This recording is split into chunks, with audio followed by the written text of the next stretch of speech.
Ele estava na frente das câmeras, sorrindo. Um homem baixo, menos de 1,60 m, terno impecável, uma voz que prendia multidões. Estava doando mais uma obra de arte ao museu que havia criado do zero. Renoir, Picasso, Rembrandt. Pegos direto das coleções europeias devastadas pela Segunda Guerra, trazidos para o Brasil para que o povo também pudesse ver o que só a elite cosmopolita conhecia. A imprensa aplaudia. As autoridades compareciam.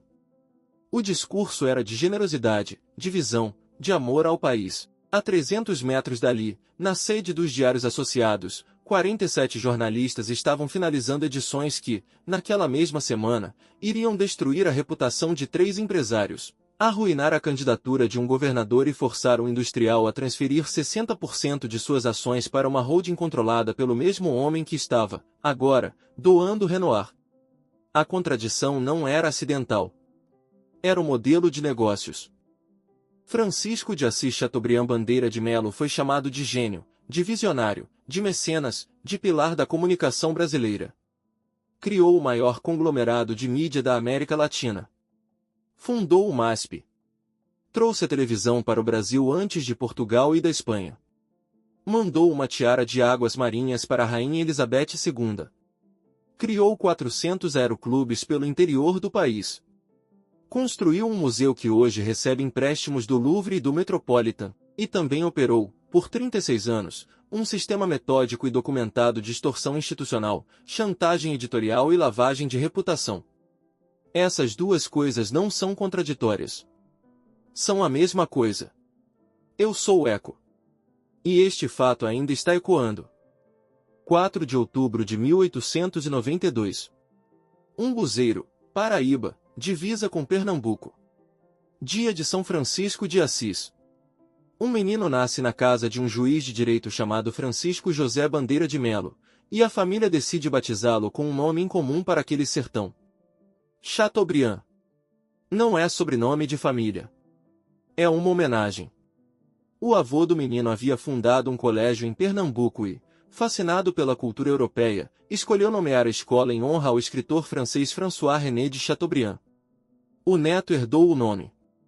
E com ele, algo do impulso europeu que o avô carregava. O menino que nasceu não era um modelo de beleza, segundo quem o descreveu.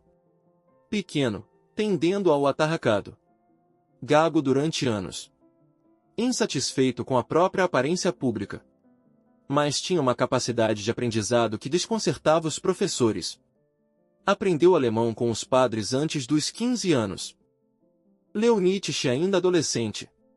Entrou para a Faculdade de Direito do Recife antes de completar 16 anos. E enquanto estudava Direito, trabalhava na imprensa. Ao se formar, já era redator-chefe de um dos jornais de Pernambuco. Antes dos 25 anos, havia se tornado professor catedrático da mesma faculdade em que havia estudado. Depois, saiu de Recife. Foi para o Rio de Janeiro. E tudo mudou. No Rio, trabalhou no Correio da Manhã, um dos jornais de maior prestígio da época. Falava alemão fluente, então foi mandado para a Europa em missão de entrevistas, generais, políticos, figuras do pós-guerra. Percorreu a Alemanha, a Inglaterra, a Itália inteira. Voltou com contatos, com visão de mundo, com uma ambição que o ambiente do Recife não poderia mais conter. E com uma certeza, o Brasil era um país sem comunicação. Sem estradas. Sem conexão interna. E quem controlasse a palavra pública controlaria tudo. Em 1924, com 32 anos, ele comprou um jornal. O jornal Rio de Janeiro. 4 de outubro de 1924, novamente, seu aniversário. O capital usado na compra foi fornecido em parte por Percival Farquhar, o empresário americano responsável pela estrada de ferro Madeira-Mamoré, pelas linhas férreas de meia América Latina, o chamado cidadão Cane da infraestrutura brasileira. Chateaubriand havia sido advogado de Farquhar. Havia entendido de perto como funciona poder quando o poder tem dinheiro. Não há, nos arquivos, registro completo da origem lícita de todo o capital usado na compra. Documentos do Arquivo Nacional indicam que Chateaubriand intermediou acordos políticos entre facções rivais durante a década de 1920, recebendo pagamentos que não constam em declarações oficiais. Mas o jornal era dele. E com um jornal nas mãos, Chateaubriand descobriu algo que mudaria não apenas a sua trajetória, mas a do Brasil. Descobriu que a ameaça de publicar era mais valiosa do que a publicação em si. Um empresário objeto de investigação dos Diários Associados tinha três opções: aceitar a destruição reputacional, processar o jornal e arrastar o escândalo por anos, ou negociar. A negociação tinha preço fixo. Não dinheiro vivo, isso seria rastreável. Contratos de publicidade a valores superiores ao mercado. Participações minoritárias em empresas transferidas para pessoas próximas a Chateaubriand, nunca diretamente a ele. Doações para instituições culturais que ele presidia. Registros do Tribunal de Justiça de São Paulo documentam pelo menos 14 processos movidos por empresários entre 1930 e 1950, todos alegando extorsão por meio de ameaça de publicação. Nenhum resultou em condenação criminal. Chateaubriand tinha os melhores advogados do país, pagos, segundo depoimentos de ex-funcionários coletados por historiadores, com recursos gerados pelo próprio sistema que defendiam. A máquina estava montada. Agora era hora de expandir. Entre 1924 e 1960, Chateaubriand construiu um sistema sem paralelo na história da mídia brasileira. 34 jornais. 36 estações de rádio. 18 estações de televisão. Uma revista semanal de circulação nacional chamada Cruzeiro, que estreou em 1928 com 50 mil exemplares e chegou a mais de 1 milhão em seu auge, em um país com analfabetismo massivo. Isso era um fenômeno. Documentos da Receita Federal de 1957, tornados públicos em 2003, mostram que os Diários Associados tinham receita anual equivalente a 2% do PIB brasileiro. Nenhuma empresa de mídia brasileira, antes ou depois, chegou perto disso. O sistema operava por meio de 3 estruturas integradas. A primeira era uma rede de inteligência. Jornalistas investigativos, detetives particulares e informantes dentro de órgãos públicos.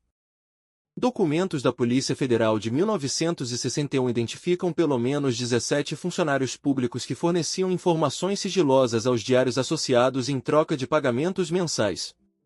Processos sob segredo de justiça. Investigações fiscais em andamento. Dossiês de inteligência política. Tudo o que pudesse ser usado como alavanca. A segunda era um departamento jurídico ofensivo. Entre 1945 e 1960, os Diários Associados moveram mais de 200 processos contra empresários, políticos e outras empresas de mídia. A maioria eram ações por difamação, usadas de forma invertida. Chateaubriand processava alvos acusando-os de difamar os Diários Associados. O objetivo não era ganhar. Era arrastar o alvo para litígio prolongado, forçando acordos extrajudiciais que incluíam cláusulas de silêncio e transferências financeiras disfarçadas como indenizações pagas pelo réu ao autor da ação. A terceira era a coordenação editorial centralizada. 34 redações espalhadas pelo Brasil, operando como um instrumento único. Chateaubriand enviava telegramas diários. Qual político atacar? Qual empresário elogiar? Qual escândalo ignorar? Ex-jornalistas, em depoimentos coletados por pesquisadores da Universidade de São Paulo em 1998, descrevem um ambiente de medo permanente. Desafiar a linha editorial significava demissão imediata e destruição reputacional pelos próprios veículos da organização. O embaixador dos Estados Unidos no Brasil relatou em 1958, em documentos diplomáticos desclassificados em 2015, que Chateaubriand exercia mais influência sobre a opinião pública brasileira do que qualquer figura política individual, incluindo o presidente da República. 3 jornais que tentaram investigá-lo faliram dentro de 2 anos, após perderem anunciantes pressionados pelos Diários Associados a cancelar contratos. Chateaubriand não era o homem mais poderoso do Brasil apesar do seu método. Era por causa dele. Se você chegou até aqui, já entendeu que esta não é a história que te contaram sobre Chateaubriand. E é exatamente por isso que histórias assim precisam existir. Se você acredita que memória histórica honesta é uma forma de justiça, se inscreva no canal. Ative o sino de notificações. Deixe um comentário com o que está pensando agora, sobre o MASP, sobre a imprensa, sobre o que chamamos de legado. O algoritmo recompensa engajamento. Quanto mais pessoas assistirem, comentarem e compartilharem, mais essa história alcança quem precisa conhecê-la. Voltemos a Chateaubriand. Setembro de 1950. Chateaubriand ouviu falar de algo chamado televisão. Não perguntou. Não estudou. Pegou um avião para Nova York, foi à sede da RCA Victor e pediu para falar com David Sarnoff, o presidente da empresa. O atendente hesitou. O senhor sabe que o Brasil é um país pobre para ter televisão. Chateaubriand respondeu, fique o senhor sabendo que não vou comprar uma. Vou comprar duas.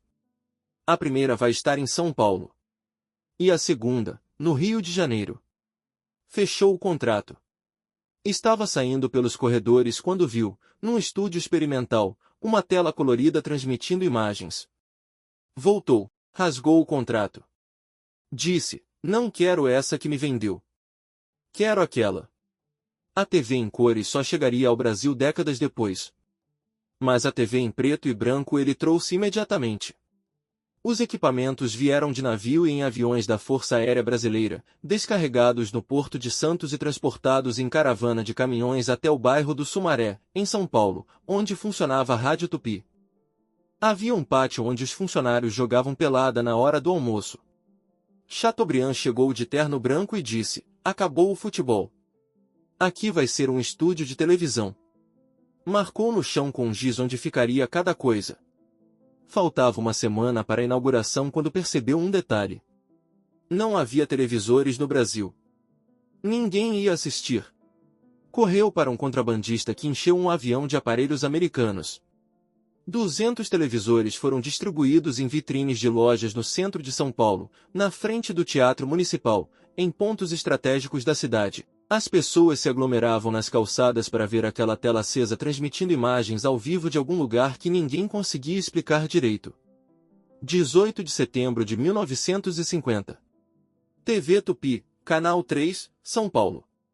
Primeira emissora de televisão do Brasil, quarto país do mundo a ter televisão, alguns dias antes do México. O Brasil chegou à TV antes de Portugal e da Espanha. Em janeiro de 1951, a segunda emissora foi inaugurada no Rio de Janeiro. Em 1960, ele colocou uma terceira em Brasília no dia da inauguração da nova capital, com madrinha escolhida a dedo, sem projeto, sem local definido, 8 meses antes com promessa feita ao presidente Juscelino Kubitschek. Chateaubriand não planejava. Ele prometia e depois resolvia. E sempre resolvia. Em 1947, Chateaubriand anunciou a criação do Museu de Arte de São Paulo. O discurso inaugural foi impecável, ele pretendia trazer para o Brasil as obras-primas da arte europeia que apenas a elite cosmopolita, viajando para Paris ou Londres, tinha acesso. O projeto, disse ele, seria financiado por doações voluntárias de industriais e empresários que compartilhavam sua visão de democratização cultural. A realidade, documentada em correspondências preservadas na Fundação Pietro Maria Bardi, o primeiro diretor artístico do museu, era ligeiramente diferente. Chateaubriand criava listas de empresários. Visitava pessoalmente ou enviava emissários. Levava 2 pastas. Uma continha propostas de contribuição voluntária para o museu, com valores sugeridos baseados no faturamento da empresa. A outra continha provas de reportagens investigativas prontas para publicação. Escândalos fiscais. Irregularidades trabalhistas. Suspeitas de corrupção. Qualquer material que os diários associados tivessem coletado sobre o empresário ou sua empresa. A escolha era apresentada como cortesia, contribuir para o museu ou enfrentar exposição pública. Registros financeiros do MASP indicam que entre 1947 e 1960, mais de 400 empresários industriais fizeram doações. 72% dessas doações ocorreram no mesmo ano fiscal em que os diários associados publicaram matérias positivas sobre os doadores ou suas empresas. Entre 1947 e 1960, Chateaubriand adquiriu obras de Renoir, Picasso, Modigliani, Van Gogh, Goya, Tiziano, Bellini, Rembrandt. gastou o equivalente a 70 milhões de dólares em valores corrigidos. Nenhum desse recurso veio de patrimônio pessoal declarado. Documentos da Receita Federal de 1959 mostram que ele declarou renda anual incompatível com as aquisições realizadas naquele ano. Pietro Maria Bardi, em carta privada de 1954, escreveu: Assis é um gênio, mas seus métodos me causam desconforto moral que não sei como resolver. Construímos algo magnífico com dinheiro que sei ter origem duvidosa. Devo renunciar e destruir o museu ou continuar e permitir que a arte redima a origem dos recursos? Bardi continuou até 1996.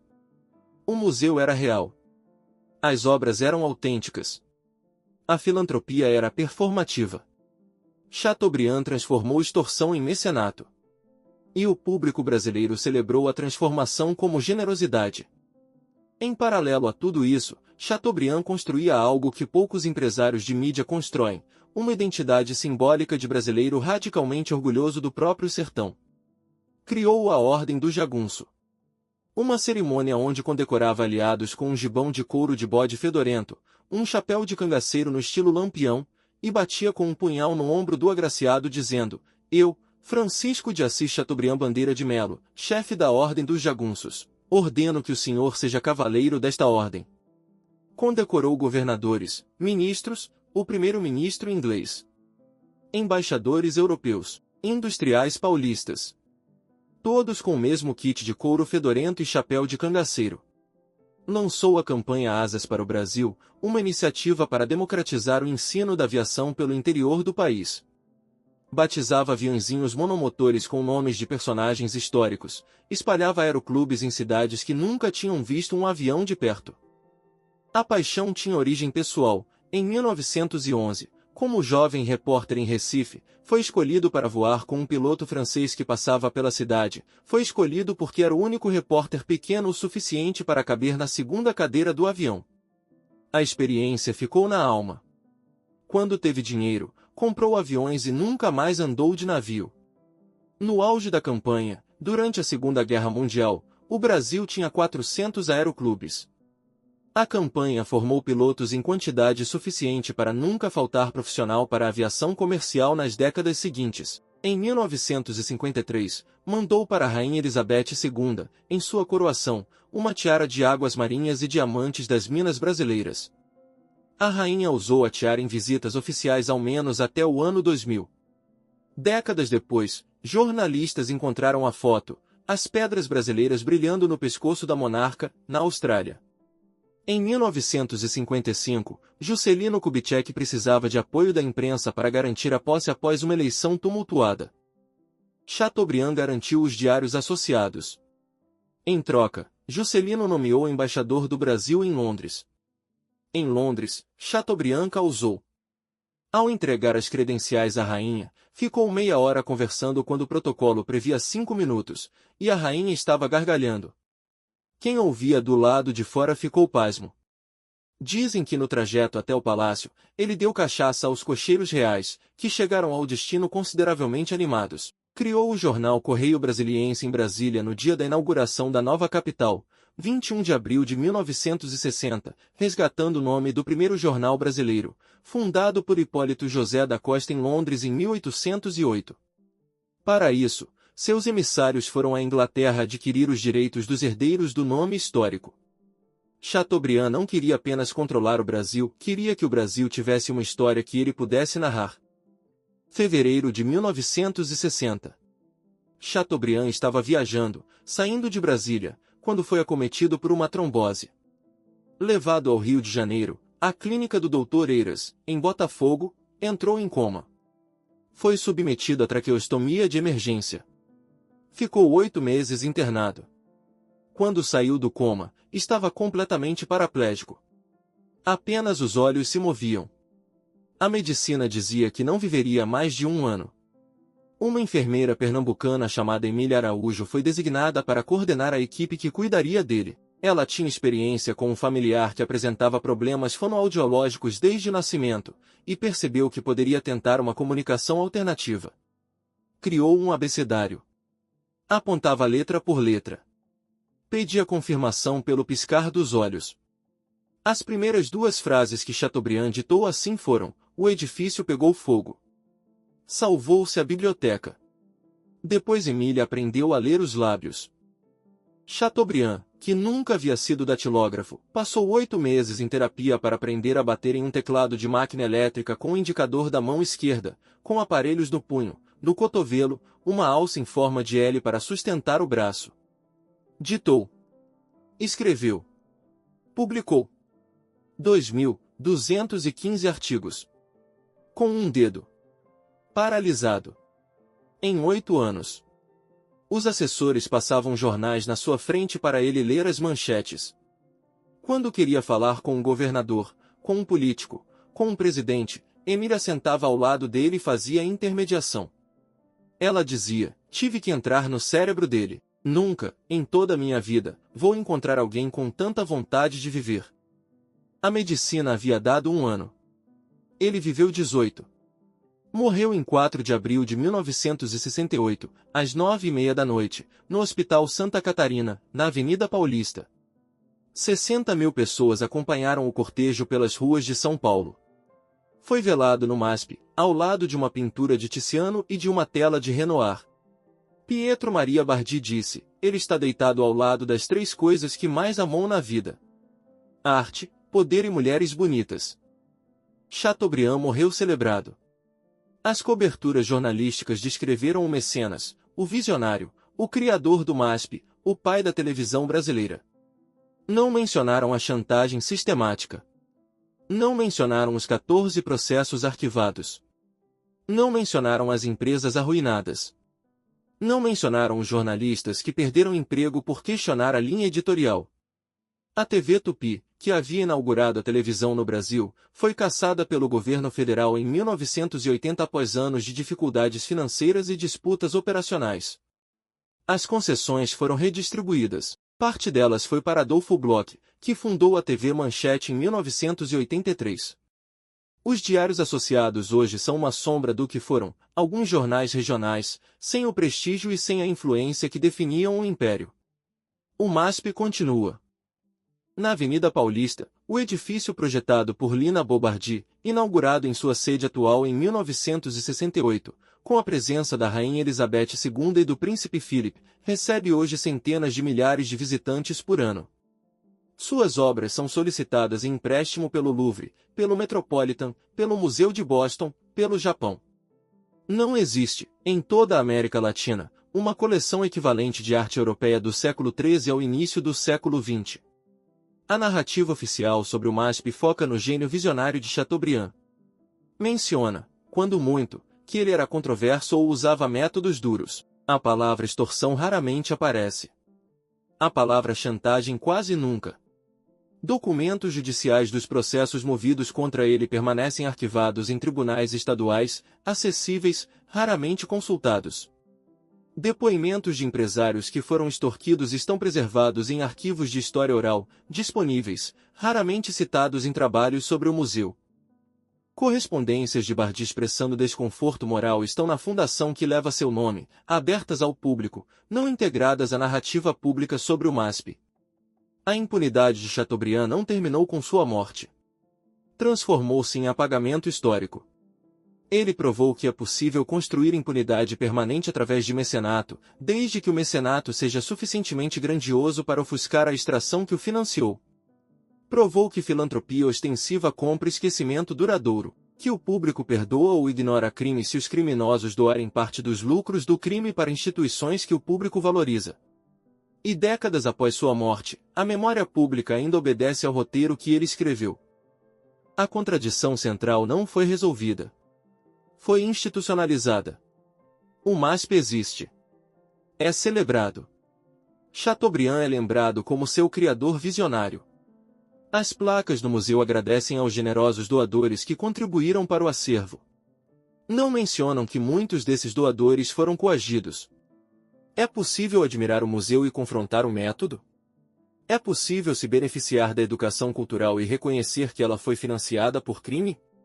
Essas perguntas têm uma resposta clara. Não é possível fazer nenhuma das duas se a verdade sobre o método for apagada da narrativa pública. O maior triunfo de Chateaubriand não foi criar o MASP. Foi fazer com que a história pública do MASP omitisse o sistema de extorsão que o financiou. Ele transformou crime em cultura. E cultura em esquecimento. Visitantes do MASP hoje veem obras-primas. Não veem os contratos de extorsão que as compraram. Não veem os empresários que foram coagidos. Não veem o sistema deliberado de transformar controle de mídia em controle econômico e controle econômico em capital cultural. Veem apenas o resultado final. Arte. E Chateaubriand sabia que seria assim.